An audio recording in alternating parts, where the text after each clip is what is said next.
The sand hit Jessica Morgan's back in a deliberate spray, kicked by laughing strangers who thought her body was their entertainment. 4 thin women in designer bikinis had walked past her beach towel, seen her curves in a sundress, and decided cruelty was the appropriate response. Their mocking laughter pierced through the peaceful afternoon like broken glass. "Did you see that whale? Someone called Greenpeace." The words were calculated, meant to humiliate, and they worked. Jessica's chest seized instantly. The panic attack she hadn't experienced in 7 years crashed over her without warning. Her vision narrowed to a tunnel. Her lungs couldn't pull air. She was 12 again, being mocked in the school cafeteria. She was 17, hearing boys bark at her in hallways. Every wound she'd spent years healing tore open at once, and she was drowning on a sunny beach while the world kept spinning around her in different cruelty. Then someone was running toward her, strong and fast, and a commanding voice cut through her terror. "Hey, get away from her now!" Jessica looked up through blurred vision to see the most beautiful man she'd ever encountered. A lifeguard with an athletic build, sun-streaked brown hair, and kind brown eyes now blazing with protective fury as he chased away her tormentors. He dropped to his knees beside her, his voice immediately softening. "Can you hear me? I need you to breathe with me. In for 4, hold for 4, out for 4. His hand rested gently on her shoulder, grounding her, anchoring her to reality while her panic tried to pull her under. This gorgeous stranger was treating her like she mattered, like her pain was valid, like she deserved protection and dignity. If you believe that sometimes our darkest moments lead us to exactly where we need to be, and that real beauty lives in hearts brave enough to defend strangers, please like and follow this channel. Now let me tell you how Jessica Morgan's worst day became the beginning of her best life. How mean girls and a panic attack led her to a small beach town, an incredible family, and a love she never thought someone like her deserved. Jessica had arrived at Sandy Shores just 3 hours earlier, driving her rental car down Highway 1 with the windows open and hope blooming in her chest. The small beach town looked like a postcard, all weathered wooden buildings and strings of lights preparing for evening. Her vacation rental was a tiny blue cottage, 2 blocks from the beach, with a porch swing that overlooked the ocean. She'd unpacked exactly 1 suitcase, changed into her new teal sundress, the one her best friend Marcy said made her hazel eyes pop, and headed straight for the water. The marketing campaigns could wait. The emails could wait. For the first time in years, Jessica Morgan was going to be present in her own life. The beach was moderately crowded for a Tuesday afternoon in late June. Families clustered near the Lifeguard station, children building castles while parents scrolled through phones. Couples walked hand in hand along the shoreline. Jessica found a spot far enough from the crowd to feel private, but close enough to hear the comforting murmur of other voices. She spread her oversized towel, kicked off her sandals, and wiggled her toes in the warm sand. The sun kissed her shoulders. The salt air filled her lungs. This was exactly what Dr. Patterson had prescribed, literally, when he'd signed off on her stress leave. Peace, solitude, a chance to remember who she was beneath the job title and the endless performance reviews. She'd been sitting there for maybe 20 minutes, reading a thriller novel on her phone, when she heard them. 4 women, probably mid-20s, all long limbs and flat stomachs in bikinis that cost more than Jessica's monthly groceries. They were loud in that particular way that demanded attention, laughing with their heads thrown back, touching each other's arms with exaggerated gestures. Jessica recognized the performance. She'd seen it 1,000 times, had been the audience for it throughout her teens and 20s. She kept her eyes on her phone, trying to disappear into the story about a detective solving murders in London. Maybe if she didn't acknowledge them, they'd pass by without incident. "Oh my God, did you see that beached whale?" The voice was deliberately loud, meant to carry. Jessica's stomach dropped. She didn't look up, but she knew. She always knew. I mean, who comes to the beach looking like that? Where's Greenpeace when you need them? The laughter was sharp, cruel, familiar as an old wound. Jessica's hands began to shake. The words on her phone blurred. This wasn't happening. She was an adult. She was successful. She'd built a life where she was respected, where her ideas mattered more than her dress size. But the panic didn't care about her corner office or her six-figure salary. Then came the sand. Jessica felt the grains hit her back, scatter across her towel, slide down into her hair. The women had stopped just past her, and one of them, a platinum blonde with a vicious smile, had kicked sand deliberately in her direction. "Oops," the blonde said in a voice dripping with false sweetness. "So sorry. Didn't see you there. You're just so big. How could we miss you?" More laughter. Jessica's chest constricted. The beach seemed to tilt sideways. Her breath came in short, sharp gasps that didn't bring any oxygen. Her vision narrowed to a tunnel. The sounds of the ocean grew distant, replaced by the roaring in her ears. She was 12 again, standing in the middle school cafeteria while Brittany Henderson poured chocolate milk over her head. She was 15, listening to boys bark at her in the hallway. She was 17, watching her prom date take one look at her and literally run away. She was 22, hearing her college roommate tell her boyfriend that living with Jessica was like living with a cow. Every humiliation, every wound she'd carefully stitched closed, tore open all at once. The panic attack grabbed her by the throat. She couldn't breathe, couldn't think, couldn't do anything but sit there drowning in shame while the world spun around her. "Hey, hey!" A man's voice, deep and commanding, cut through the fog. Jessica heard running footsteps, felt someone drop to their knees beside her. "You four, get away from here now! And if I see you anywhere near this beach again today, I'm calling the cops for harassment." His voice held absolute authority. Through her blurred vision, Jessica saw the women scatter, their laughter dying as quickly as it had started. "Mom, can you hear me? I need you to try to breathe with me. In for 4, hold for 4, out for 4. Can you do that?" His hand rested lightly on her shoulder, grounding, safe. He didn't touch her more than that, respecting her space while still being present. Jessica focused on his voice, using it as an anchor. She pulled in a ragged breath, held it, released it. Another breath. The tunnel of her vision slowly widened. The roaring in her ears subsided.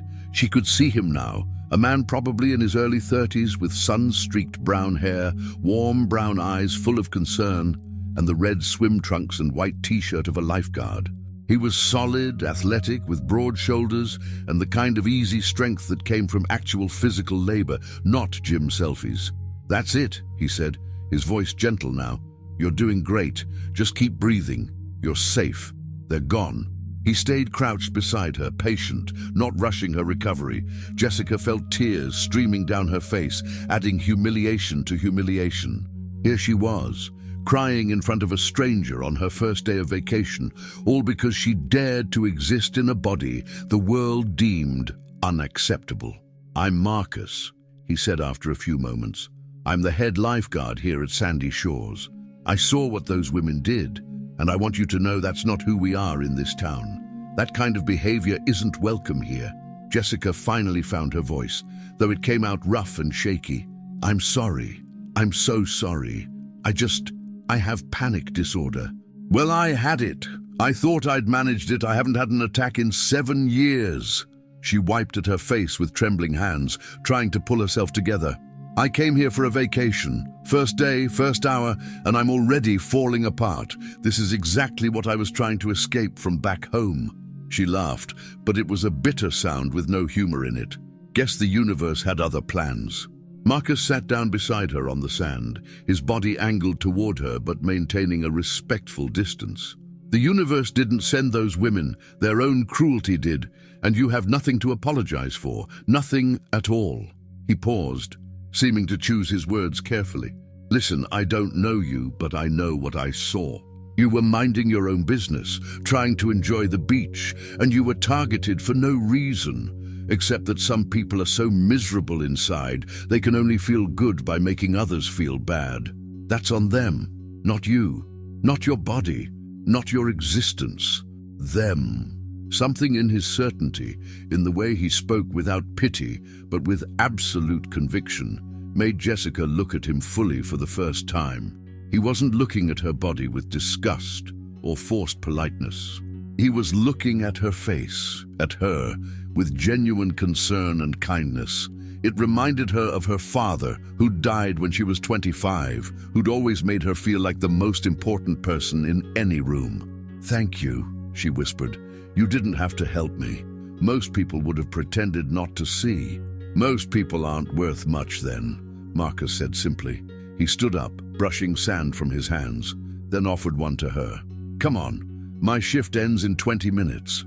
Let me walk you back to wherever you're staying, make sure you're okay. And then if you're feeling up to it, I'd like to invite you to dinner at my family's restaurant tonight, my treat. Consider it Sandy Shore's official apology for the worst welcome committee in history." His smile was warm, genuine, and held no hidden agenda that Jessica could detect. Just human kindness, offered freely, without expectation of anything in return. Back at the Blue Cottage, Jessica stood under the shower for 30 minutes, letting the water wash away the sand and the shame, though the memory clung like seaweed. She'd accepted Marcus's dinner invitation, partly because she was hungry, partly because something about him felt safe, but mostly because the alternative was sitting alone in this cottage, letting the panic win. She wasn't that person anymore. She'd built herself from the ground up after college, therapy session by therapy session, achievement by achievement, into someone who didn't run from fear. Except apparently one handful of thrown sand and she'd crumbled like ancient cliffs. She dried off and stood in front of the bathroom mirror, really looking at herself for the first time in months. When had she stopped seeing herself? When had mirrors become things to glance at quickly while checking for spinach in her teeth, rather than places to acknowledge her own existence? Jessica saw a woman with curves that soft and strong, arms that carried presentation boards and grocery bags, and the weight of a department's expectations. She saw thick thighs that had climbed stairs in a 6th-floor walk-up before she could afford a doorman building. She saw a soft belly that had digested 1,000 working lunches and late-night strategy sessions. She saw a face with her father's eyes and her mother's cheekbones, and a determined set to her jaw that she'd earned through years of refusing to disappear. The rage came quietly, building from her center outward like a sunrise. How dare they? How dare those women, strangers who knew nothing about her except what her body looked like, decide they had the right to humiliate her? What gave them permission to weaponize their cruelty on a Tuesday afternoon for entertainment? Jessica thought about all the times she'd shrunk herself, physically and metaphorically, to make others comfortable. All the times she'd skipped meals before meetings to look smaller. All the times she'd worn black and avoided patterns. All the times she'd laughed at fat jokes to prove she was cool, one of the good ones who could take it. All the times she'd apologized for existing in a world that wanted her invisible. She opened her suitcase with new eyes, pushing past the carefully selected slimming outfits in dark colors. At the bottom, wrapped in tissue paper, was a dress Marcy had convinced her to buy 3 months ago. It was coral pink, fitted at the top with a flowing skirt, and had small white flowers embroidered along the neckline.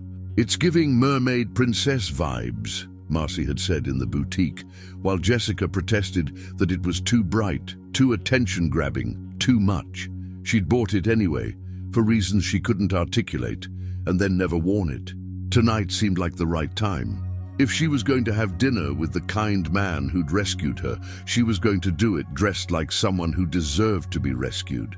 Jessica pulled the dress on, and for the first time in years, she liked what she saw. The coral brought out the warmth in her skin. The cut emphasized her waist and let her hips be hips. The flowers felt joyful, feminine, alive. She added silver sandals, simple hoop earrings, and actually spent time on her makeup, not to hide, but to enhance. When she was done, she looked like a woman on vacation. She looked like someone worth knowing.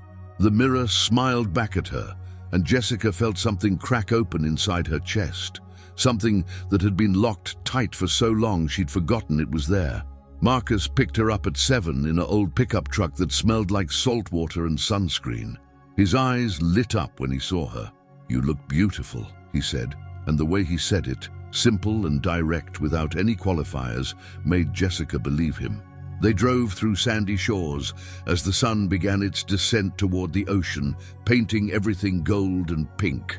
Marcus pointed out landmarks: the surf shop his cousin owned, the ice cream parlor with the best rocky road, the community center where they held movie nights on the beach. He talked about the town like it was a living thing he loved, not perfect, but home. The restaurant was called Maria's Kitchen, a weathered building right on the marina with Christmas lights strung permanently around the outdoor seating area. Inside, it was warm chaos, families squeezed around tables, waiters shouting orders in English and Spanish, the smell of garlic and seafood and fresh bread making Jessica's stomach growl. Marcus led her to a large table in the back where at least 15 people were already gathered, ranging from small children to elderly adults. "Everyone," Marcus announced, "this is Jessica. She's vacationing here from New York. Jessica, this is Chaos, also known as my family." An older woman, probably in her 60s with Marcus's warm eyes and silver-streaked black hair pulled into a bun, stood up and immediately pulled Jessica into a hug. "I'm Maria, Marcus's mama, and this is my restaurant. Any friend of my boy is family here. You sit, you eat, you tell us nothing about yourself until you have food in your stomach, because that's the rule." She squeezed Jessica's hands, her grip strong and certain, then began shouting orders at the kitchen staff. Within minutes, the table was covered with plates: fish tacos, garlic shrimp, rice and beans, fresh tortillas, and a salad that looked like a garden had exploded into the bowl. As they ate, Jessica learned that the family was enormous and close-knit. Marcus had 3 sisters, 2 brothers, and approximately 1 million cousins, all of whom seemed to live within 5 miles of each other. They were loud, affectionate, and completely at ease in their bodies, which ranged from athletic to what society would call overweight. No one seemed to care. They ate with joy, laughed with their whole bodies, and touched each other constantly, small gestures of connection that Jessica's small, quiet family had never practiced. Maria herself was a larger woman, soft and round and absolutely radiant in her confidence. "Marcus tells me some girls were cruel to you today," Maria said during a brief lull in the conversation, reaching across the table to pat Jessica's hand. "This makes me very angry. Nobody should treat a guest in our town that way. Nobody should treat anyone that way." She fixed Jessica with a look that was somehow both fierce and tender. "Let me tell you something, Mija. I've been fat my whole life. When I was young, I cried about it. I wished I was small. I tried every diet. I hated myself. And you know what I learned? The problem was never my body. The problem was the world's eyes. The day I decided to live in my body instead of war with it, that's the day my real life began." Marcus's father, Roberto, a barrel-chested man with laugh lines deep as canyons, nodded vigorously. "Maria used to hide in the kitchen, wouldn't even come out to greet customers when we first opened this place. Now look at her. She's the heart of Sandy Shores.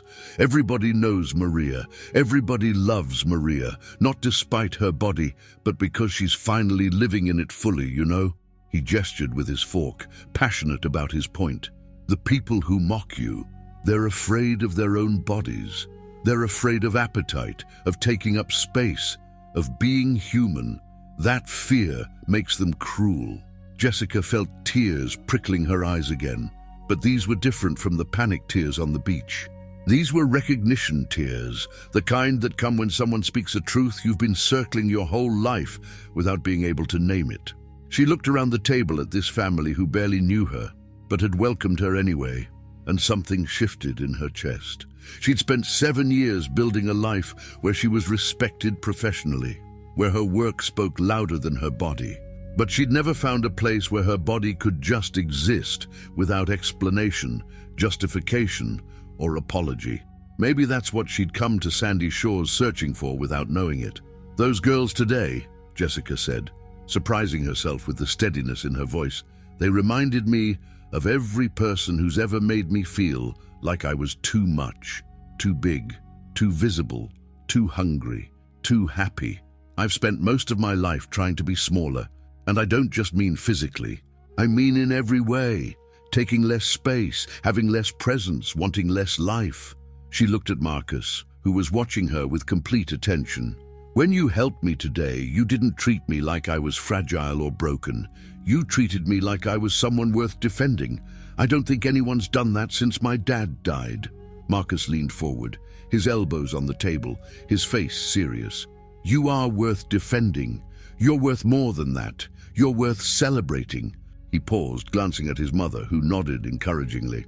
Listen, I don't know what you're going through or what brought you here, but I know what I saw today. I saw someone who was attacked for no reason and somehow survived it without becoming bitter or cruel herself. That takes strength most people don't have, and I'd like to spend more time with you while you're here, if you're okay with that. Show you the real Sandy Shores. The one those girls will never see because they're too busy looking at surfaces. Before Jessica could answer, Marcus's youngest sister, Eleanor, piped up from down the table. Marcus never invites anyone to family dinner. Like, ever. He's been single for 2 years and we thought maybe he'd joined a monastery or something. The table erupted in laughter and good-natured teasing. Marcus's ears turned red, but he was smiling.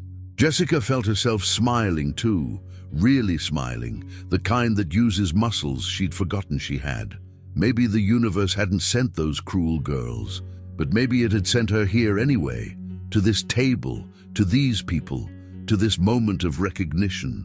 The next morning, Jessica woke with purpose humming in her veins. She'd stayed at Maria's restaurant until almost midnight, talking and laughing with Marcus's family like she'd known them for years instead of hours.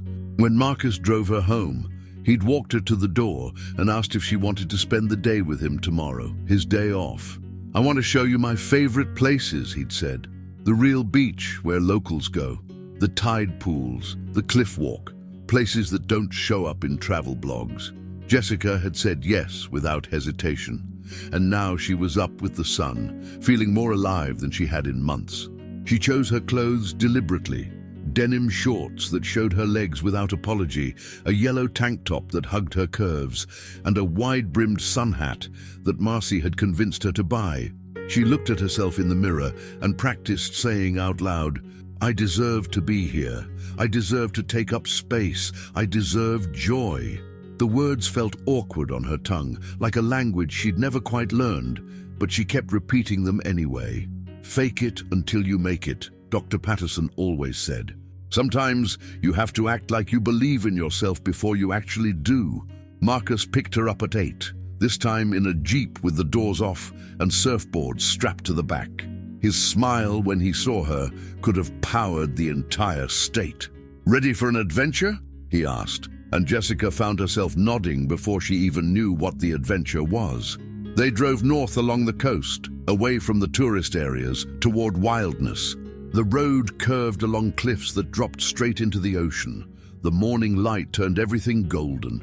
Marcus had music playing, some indie folk band Jessica didn't recognize, and he sang along unself-consciously, his voice surprisingly good. They pulled into a small dirt parking lot where only 2 other cars sat. A trail led down through cypress trees toward the sound of waves. This is Hermit's Cove, Marcus explained as they started hiking. Most people don't know about it because you can't see it from the road and the trail's not marked on any maps. Local secret. The path was steep and rocky, and Jessica felt self-conscious about her breathing as they descended. But Marcus set an easy pace, stopping frequently to point out birds or interesting rock formations, never making her feel like she was slowing him down. The beach at the bottom was perfect. A small crescent of white sand protected by rock formations on either side. The water was incredibly clear, turquoise in the shallows, deep blue farther out. They had it entirely to themselves. Marcus spread out a blanket while Jessica stood at the water's edge, letting the waves wash over her feet. The water was cold, but not unbearable. This is where I come when I need to remember who I am, Marcus said, coming to stand beside her.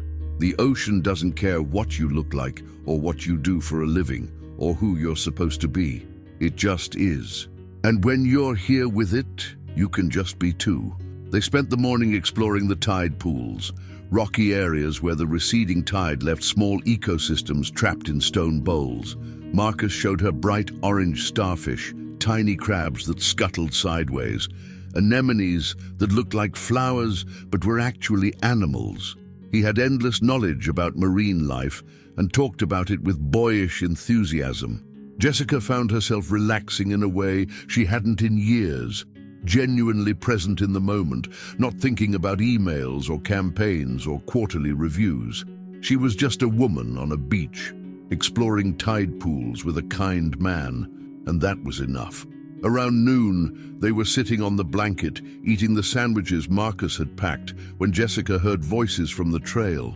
Her body tensed automatically. 3 of the 4 women from yesterday emerged onto the beach, the platinum blonde in the lead. They stopped short when they saw Marcus, and their faces lit up with calculated interest. They didn't notice Jessica at first, or pretended not to. The blonde, who Marcus had mentioned was named Amber, walked straight toward them, her hips swaying in a performance of femininity. "Marcus! Oh my God! I didn't know you came here," Amber said, her voice honey-sweet. "This is like so crazy running into you." She completely ignored Jessica, positioning herself between them. Other 2 women flanked her like backup singers. "We were just talking about you last night. Chelsea was saying how she thinks you're like the hottest guy in Sandy Shores." She giggled and touched his arm, and I was like, duh, obviously. Everyone knows that. You should come to this party we're going to tonight. It's at this amazing beach house. Super exclusive. Marcus gently removed his arm from her touch and stood up, putting himself between the women and Jessica. "I'm on a date, Amber.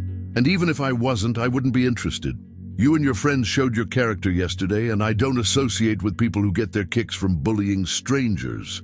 His voice was calm, but absolutely firm. "I asked you to leave Sandy Shores Beach yesterday. I'm asking you to leave this beach now. This is a private cove, and you're not welcome here." Amber's face twisted, pretty features suddenly ugly with anger and embarrassment.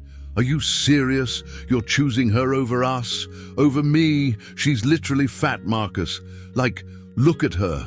Why would you even—" She didn't get to finish the sentence because Jessica stood up, her heart pounding, but her voice steady. She'd spent the night before listening to Maria talk about taking up space, about refusing to shrink. She'd spent the morning remembering what it felt like to be human instead of a target. And she was done apologizing for existing. "I'm going to stop you right there," Jessica said, stepping around Marcus to face Amber directly. "You don't know me. You don't know my name, my story, what I do, who I am. All you know is what my body looks like, and you've decided that gives you permission to be cruel. But here's what I know about you. You're insecure, you're mean, and you're desperately performing for male attention in hopes it'll fill whatever's empty inside you, and it won't. It never does. Cruelty and prettiness aren't substitutes for character, and you have none." Amber's face went red. "How dare you talk to me like that? Do you know who my father is? Do you know how many Instagram followers I have?" She pulled out her phone like it was a weapon. "I could ruin you. I could make you a meme. I could destroy your whole life with one post." Jessica felt a flicker of the old fear, the panic trying to claw its way back up her throat. But then she remembered. She was a senior marketing executive. She understood social media better than this child playing with matches. And more importantly, she understood that threats only worked if you were afraid. "Go ahead," Jessica said, her voice quiet but steel solid. "Post whatever you want, but I'm a marketing executive for one of the top firms in New York. I understand algorithms, engagement, and reputation management better than you ever will. And I also understand that the internet has gotten very good at identifying bullies and holding them accountable. So if you want to make this public, let's make it public. Let's talk about what you did yesterday and today. Let's talk about character and cruelty, and what happens when privileged people think they can target strangers without consequences." Marcus pulled out his own phone. "I have video from yesterday, from the Lifeguard station cameras. We record for safety and legal purposes. It shows everything, the harassment, the sand throwing, all of it. I filed a report with the Sandy Shore Sheriff's Department this morning because that kind of behavior violates our harassment ordinances. You're already on record, Amber. So please, make a social media post. Give us more evidence for the case. He wasn't bluffing. Jessica could see the video playing on his screen, clear footage of yesterday's humiliation. The change in Amber was instantaneous. Her bravado crumbled. Wait, you called the cops? That's insane. We were just joking around. We didn't mean anything by it. Right, girls? She looked to her friends, who suddenly seemed very interested in their own phones, backing away slightly. Nobody wanted to be associated with legal consequences. Come on. You guys are totally overreacting. This is like so dramatic. We'll just go. We're going. This is crazy. She was backing toward the trail now. All her power evaporated, reduced to exactly what she was. A young woman who'd mistaken cruelty for currency and just learned it was worthless here. One more thing, Jessica called after her. You told me yesterday that I was too big, that I didn't belong on the beach. But here I am. And I'm going to be here all summer if I want. This body that you think gives you permission to mock me, it's mine. It's the only one I get. And I'm done letting people like you make me feel like I need to apologize for it, or hide it, or diminish it. I'm done shrinking, so you can hate it all you want, but I'm not going anywhere.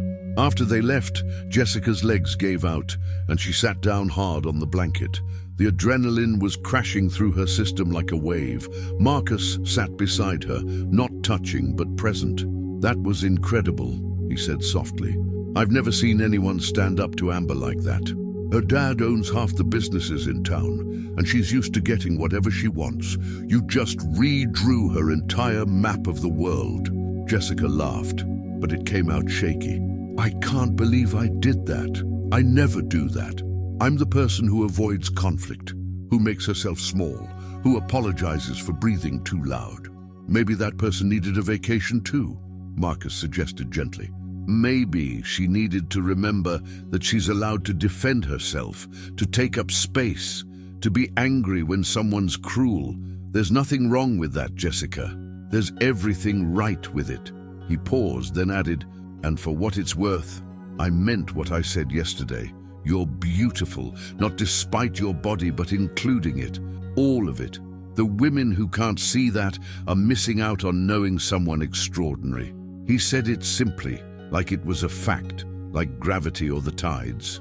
They stayed at Hermit's Cove until sunset, talking about everything and nothing. Marcus told her about dropping out of college to care for his father when Roberto had a heart attack, how he'd thought he was giving up his dreams, but had actually found them in Sandy Shores, in his family, in the simple satisfaction of keeping people safe on the beach. Jessica told him about climbing the corporate ladder, about the satisfaction and loneliness of success, about how she'd achieved everything she thought she wanted and still felt hollow. I think I've been performing my life instead of living it, she admitted. Being perfect at my job, perfect at being professional, perfect at proving that I deserve to exist despite my body. You exist, Jessica. That's all the reason you need, Marcus said.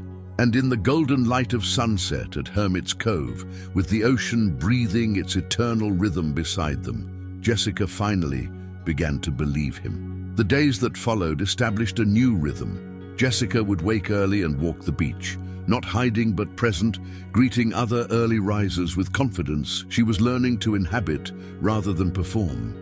She'd work from the cottage in the afternoons, taking calls with her team in New York, and discovered that she could do her job from anywhere with Wi-Fi and determination. The distance gave her perspective she'd never had before. She could see how much of her identity had become wrapped up in being at the office, in being seen, being busy, in the performance of indispensability. Marcus had 4 days off over the next 2 weeks, and they spent them together, exploring the coast and the easy intimacy of getting to know someone. He took her kayaking in the bay where they saw seals and pelicans. He taught her to identify different seaweeds and explained how the ecosystem worked.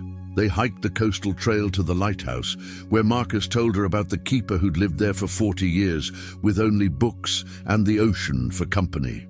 Sometimes I think about that. Marcus said, looking out at the endless water.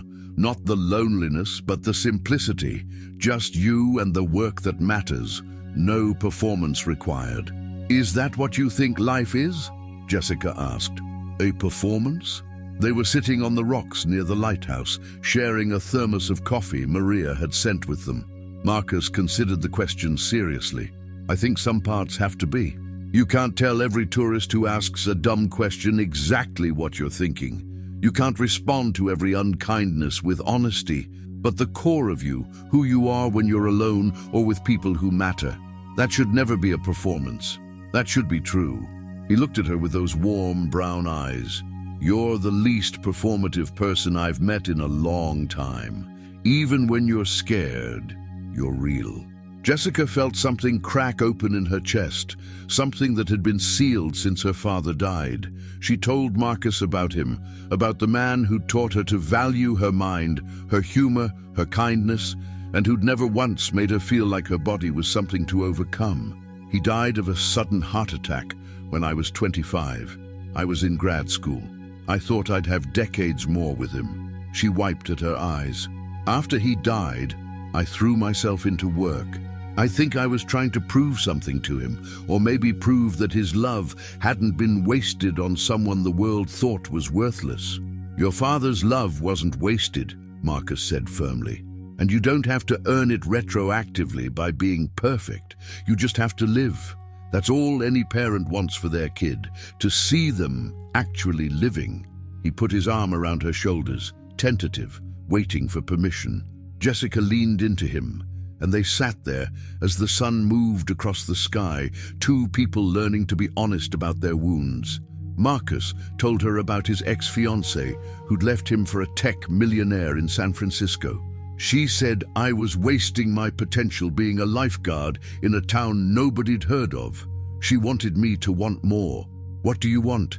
Jessica asked. Marcus was quiet for a long moment, listening to the waves crash against the rocks below them. This, my family, the ocean, work that matters, someone to share it with who sees value in simple things. He looked at her. I know we've only known each other 2 weeks. I know you have a whole life in New York. But I need to be honest with you. I'm falling for you, Jessica. The real you, who stands up to bullies and asks questions about starfish and laughs with her whole body and doesn't perform anything. And I don't know what to do with that because you're here on vacation and I'm terrified to want something that has an expiration date. Jessica's heart was hammering. She thought about her life in New York, the apartment she barely saw, the friends she only texted, the success that felt increasingly hollow. She thought about the woman she'd been when she arrived in Sandy Shores, tight and controlled and performing competence like armor. And she thought about the woman she was becoming here, softer but somehow stronger, present in her body and her life in ways she'd forgotten were possible. I'm falling for you too, she said, the words feeling both terrifying and inevitable. And I don't know what that means or how it works, but I know I don't want to go back to who I was before I met you. They kissed as the sun set behind the lighthouse, and it was gentle and certain, and felt like the beginning of something real. That evening, Marcus took her to meet his abuela, his grandmother, who lived in a small house filled with religious icons and photographs spanning a century. Elena was 92, sharp as glass, and spoke mostly Spanish, with Marcus translating. She held Jessica's face in her soft, wrinkled hands and spoke a long stream of Spanish that made Marcus smile. She says you have sad eyes that are learning to be happy. She says you've been at war with yourself, but the war is ending. She says you're good for me, that she can see my light coming back. Elena made them tea and pan dulce, sweet bread that melted on the tongue, and told stories about coming to Sandy Shores as a young bride, about building a life from scratch, about surviving loss and finding joy. She says the secret to life is deciding every morning to show up, Marcus translated.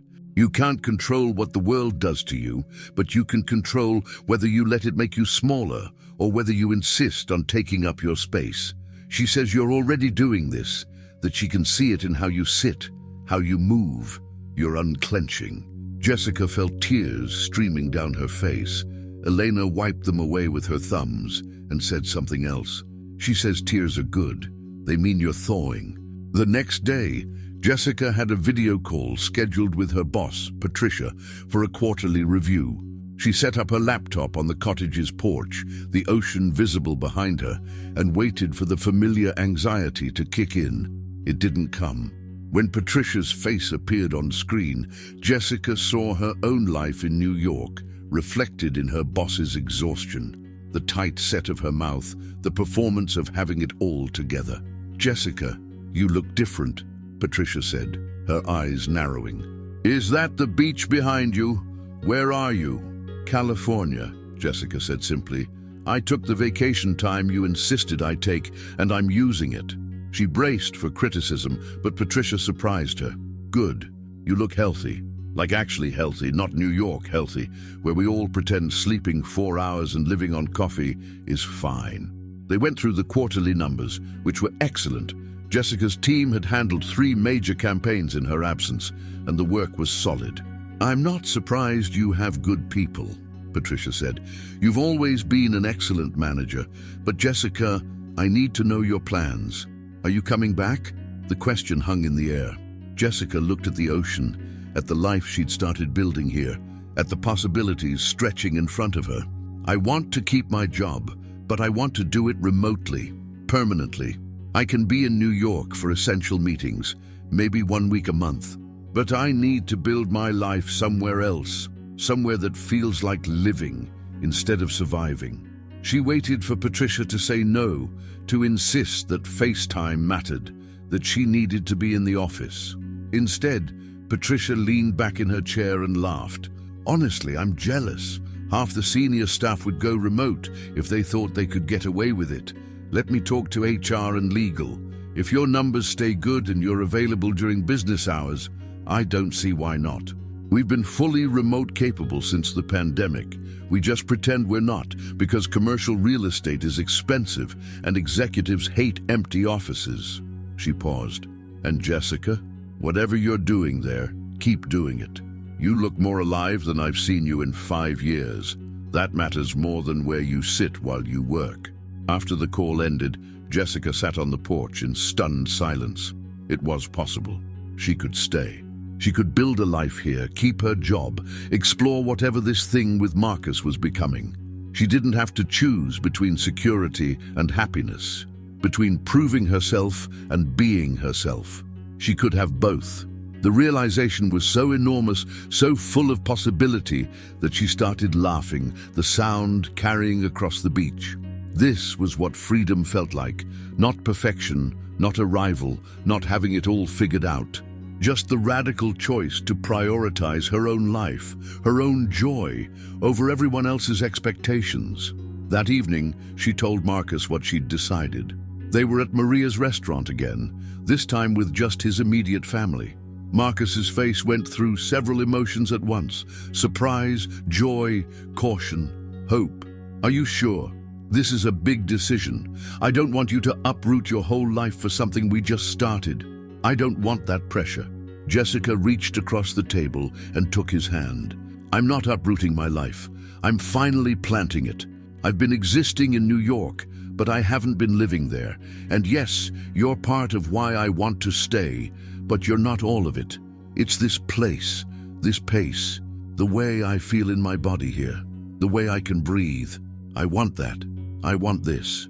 Maria, who'd been listening while pretending not to, came over and hugged Jessica hard enough to crack ribs. "You're staying. We're keeping you. This is the best news. You're family now, Mija. No takebacks." Roberto brought out a bottle of wine he'd been saving, and they toasted to new beginnings, to unexpected journeys, to the courage it takes to choose yourself. And Jessica, sitting at a table full of people who'd known her less than a month but loved her anyway, felt something she hadn't felt since her father died. Home. Not a place, but a feeling. The sense that she belonged exactly where she was, in this body, in this moment, surrounded by this love. The rest of Jessica's official vacation passed in a blur of administrative tasks and pure joy. She found a real estate agent and toured rental houses in Sandy Shores, looking for something permanent. She coordinated with her New York team about transitioning to remote work, setting up systems and schedules. She shipped boxes of belongings from her New York apartment to California. And she spent every free moment with Marcus, learning his routines, meeting more of his extended family, becoming part of the fabric of Sandy Shores. 6 weeks after her arrival, Jessica stood on Sandy Shores beach at sunset waiting. She'd organized a community event with Marcus's help, and she was terrified and exhilarated in equal measure. The idea had come to her after her 3rd week in town, when she'd overheard 2 teenage girls at Maria's restaurant talking about hating their bodies, about planning to skip the beach all summer because they didn't look like Instagram models. She'd thought about the years she'd lost to that same shame, the experiences she'd denied herself, the joy she'd postponed, and she'd decided to do something about it. The event was called Everybody Beach Day, and the concept was simple: a celebration of all bodies at the beach, with body-positive activities, speakers, and community support. Jessica had used her marketing expertise to promote it, creating social media campaigns that went viral beyond Sandy Shores. The local news had picked it up, body-positive influencers had shared it. And now, over 200 people were gathering on the sand. People of all sizes, all ages, all colors, coming together to claim space and joy. Jessica stood at the microphone they'd set up, her heart pounding but her voice steady. Marcus stood just off to the side, smiling at her with such pride and love it made her chest ache. "Thank you all for coming," she began. "My name is Jessica Morgan, and 6 weeks ago, I came to this beach for the first time. I was humiliated by strangers who thought my body gave them permission to be cruel. I had a panic attack in the sand, and I almost let that moment define my entire vacation, my entire sense of self-worth." She paused, looking at the crowd. She saw families, teenagers, elderly people, bodies of every shape and configuration. She saw people who'd come alone and people who'd come in groups. She saw the reflection of her own journey in their faces. But something changed. A kind man helped me. A loving family embraced me. A community showed me that the problem was never my body. The problem was a world that profits from making us hate ourselves, that tries to convince us we don't deserve joy, love, space, or existence until we meet some impossible standard. And I'm done with that narrative. I'm done shrinking. I'm done apologizing. And I'm guessing some of you are too. The crowd erupted in applause and cheers. Jessica saw women crying, men nodding, teenagers holding each other. She continued, "So today we're going to celebrate. We're going to swim and surf and play volleyball and build sandcastles and eat ice cream and exist loudly, joyfully, unapologetically in these bodies that we have right now. Not the bodies we wish we had, not the bodies we used to have, not the bodies we're working toward. These bodies today as they are, in all their imperfect perfection, because we deserve joy, we deserve summer, we deserve to live." The afternoon was chaotic and beautiful. Local businesses had donated food and supplies. Marcus's Lifeguard colleagues ran swimming lessons for people who'd been too self-conscious to learn. A surf instructor taught beginners, emphasizing safety and joy over appearance. A yoga instructor led a beach session focused on gratitude for what bodies could do rather than what they looked like. Children built enormous sandcastles while their parents actually relaxed instead of hovering anxiously. Teenagers took selfies, celebrating rather than hiding. And throughout it all, Jessica moved through the crowd, talking to people, hearing their stories, witnessing their courage. Late in the afternoon, she saw Amber and her friends approaching from the parking lot. Jessica's body tensed, old instincts preparing for conflict, but Amber looked different, smaller somehow without her armor of cruelty. She walked up to Jessica, her friends hanging back, and her eyes were red. "Can I talk to you for a second?" she asked, her voice stripped of its usual confidence. Jessica nodded, stepping away from the crowd. They walked toward the water's edge. "I wanted to apologize," Amber said, the words clearly difficult. For what I did to you when you first got here, for what I've done to a lot of people, if I'm honest. My therapist says I use cruelty as a coping mechanism for my own insecurity, which sounds like therapy bullshit, but is probably true. Tebez, she laughed, but it was bitter. I saw what you're doing today, this event, and I realized that you could have used your experience to destroy me online. You have the skills and the platform, but you didn't. You used it to build something positive instead. That's not something I would have done. Jessica looked at the girl in front of her, seeing past the platinum hair and the expensive clothes to the insecurity and pain beneath. What happened to you? She asked gently. Who made you think cruelty was currency? Amber's eyes filled with tears. My mom. She's been on a diet my entire life. She used to weigh me every morning before school and withhold meals if I gained weight. She told me being thin was the most important thing I could be, that men would only love me if I stayed small. I thought I was thin enough to be safe from that kind of pain, but I'm not. I'm terrified every single day that I'll gain weight and become worthless. You were never worthless, Jessica said, and she meant it. Your worth has nothing to do with your weight, and neither does mine. That's the lie they sell us to keep us buying products and hating ourselves. But you can choose differently. You can unlearn what your mother taught you. It's hard, and it takes time, but it's possible. I know, because I'm doing it. She paused. What you did to me was wrong, but you're young, and you can grow. If you want to actually change, I'd be willing to help you, but the work has to be real, not just performance. Amber nodded, wiping at her eyes. I don't know if I can, but I want to try. She looked at the event, at the joy and freedom on display. Can I stay for this? I won't bother anyone. I just want to see what it looks like when people aren't afraid. Jessica considered, then nodded. You can stay, but if you're cruel to anyone, even once, you leave. Deal? Amber agreed, and Jessica watched her walk back to her friends, something shifting in her posture. She didn't know if Amber would actually change, but she knew that offering the possibility mattered. As sunset painted the sky in impossible colors, Jessica stood with Marcus at the water's edge, watching the last of the event participants pack up. It had been a profound success. The local news had covered it. Multiple people had asked if she'd make it an annual event. Several teenagers had asked her to speak at their schools.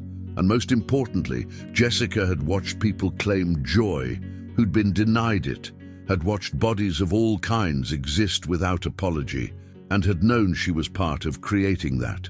You're amazing, Marcus said, pulling her close. You took the worst moment and turned it into this, into community, into healing, into change. We did it, Jessica corrected.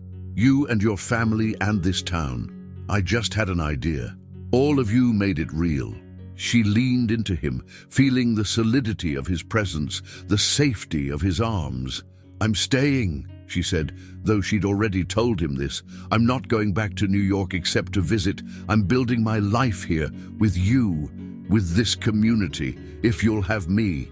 Marcus turned her to face him, his hands on her shoulders, his eyes serious and full of love. Jessica Morgan, I will have you for as long as you'll let me. Today, tomorrow, years from now, all of it. They kissed as the sun sank into the ocean, and Jessica felt the last pieces of her old life, the one built on proving and performing and apologizing for existing, fall away. She was starting new.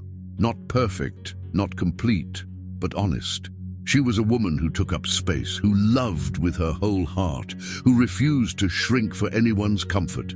She was herself, finally, fully, without apology. And that was enough.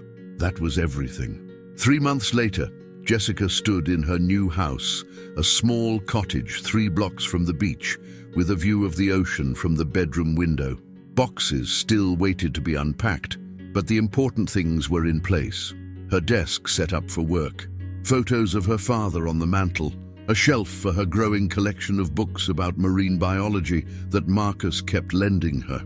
She'd just finished a video call with her New York team, a successful campaign launch that she'd managed entirely remotely. The work was satisfying, challenging, meaningful, but when the call ended, She could close her laptop and walk to the beach, could have dinner with Marcus's family, could exist in her life instead of beside it. She heard the front door open and Marcus's voice calling, "Honey, I'm home," in an exaggerated sitcom tone that made her laugh. He appeared in the doorway with Maria, both of them carrying bags of groceries. "We're making dinner," Maria announced. "Your kitchen needs christening, and Marcus can't cook anything that doesn't come from a can, so I'm here to supervise." The three of them moved around the small kitchen, chopping vegetables, telling stories, laughing, the house filled with the smell of garlic and cumin and home. As they sat down to eat, Jessica's phone buzzed with a text from Patricia. "Board-approved permanent remote work for your position. You're officially a California employee. Go live your life." Jessica showed Marcus, and he grabbed her hand across the table, squeezing it. Maria raised her glass of wine. "To new beginnings," she said, "to Jessica, who came to Sandy Shores broken and is leaving that brokenness behind, to family, blood and chosen. To bodies that carry us through life deserving celebration, not shame. To love that finds us when we finally stop performing and start living." They clinked glasses, and Jessica felt tears on her cheeks, but they were good tears, healing tears. The kind that came from joy too big to contain. She thought about the woman who'd arrived here 10 weeks ago, rigid with control and fear, armored in professional success, but hollow inside. That woman was gone. In her place was someone softer but stronger, someone who took up space without apology, someone who loved and was loved, someone who'd learned that the transformation she needed wasn't about her body, but about her relationship to it, to herself, to life itself. Jessica Morgan's story didn't end with a magical weight loss transformation or a revenge fantasy where everyone who'd hurt her suffered. It ended with something harder and more radical: self-acceptance. She learned that her body wasn't the problem. The world's reaction to it was. She learned that she deserved joy and love and space exactly as she was, not someday when she was different, but now, today, in this moment. She learned that home isn't always where you start. Sometimes it's where you finally allow yourself to stop performing and start living. If you've ever felt too much, too big, too visible, or too hungry for life, please know, your body is not your limitation. Your voice matters. Your story isn't over. The transformation you need might not look like what the world tells you it should. It might look like staying exactly as you are while changing everything about how you inhabit yourself.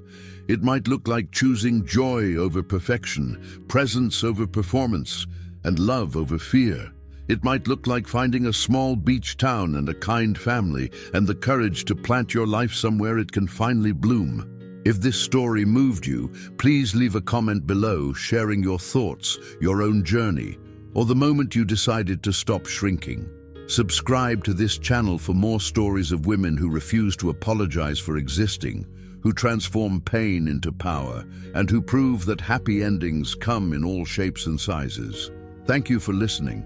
I'll see you in the next story, where we'll explore another journey of someone who dared to take up space in a world that told them they shouldn't. You deserve to be here, all of you, exactly as you are.